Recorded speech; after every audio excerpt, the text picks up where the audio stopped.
ઓડિશાના માનનીય રાજ્યપાલ શ્રી ડૉક્ટર હરિબાબુ કંભમપતિએ વિશ્વની સૌથી વિરાટમય પ્રતિમા સ્ટેચ્યુ ઓફ યુનિટીની મુલાકાત લીધી। રાજ્યપાલ શ્રી ડૉક્ટર હરિબાબુ કંભમપતિ, વિધાનસભાના સ્પીકર શ્રીમતી સુરમા પાધી અને મંત્રી સૂર્યવંશી સૂરજે સરદાર સાહેબને ભાવાંજલિ અર્પી। ઓડિશાના માન્ય રાજ્યપાલ શ્રી ડૉક્ટર હરિબાબુ કંભમપતિ એકતાનગર સ્થિત સરદાર સાહેબની વિશ્વની સૌથી વિરાટમય પ્રતિમા સ્ટેચ્યુ ઓફ યુનિટી નિહાળીને ગર્વ અનુભવી સરદાર સાહેબના ચરણોમાં પુષ્પાંજલિ અર્પણ કરવામાં આવી હતી।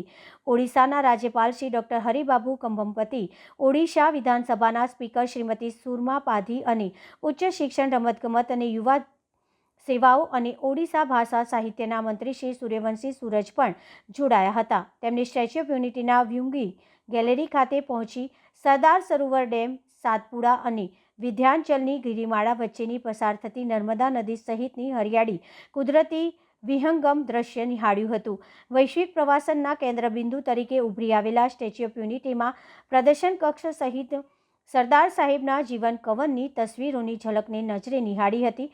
મુલાકાત દરમિયાન સ્ટેચ્યુ ઓફ યુનિટીના મુખ્ય કારોબારી અધિકારી શ્રી અમિત અરોરાએ સ્મૃતિ રૂપે સરદાર સાહેબની પ્રતિકૃતિ અર્પણ કરી હતી।